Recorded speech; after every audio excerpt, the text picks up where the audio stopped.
Jeho zámery, ktoré má s nami, sú to zámery o blahu, o požehnaní, nie o tom, aby nám ublížil. Jeho zámery sú, aby sme mali budúcnosť a že by sme mali nádej.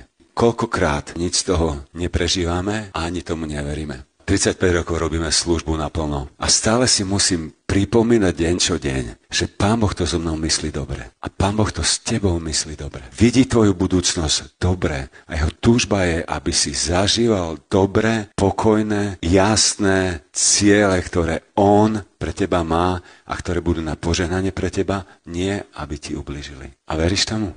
My nie sme nábožní ľudia len. Kresťanstvo je o tom, že máme vzťah s Pánom Bohom, ktorý dal svojho syna za naše hriechy, lebo nás tak miluje, aby on zaplatil za všetko naše.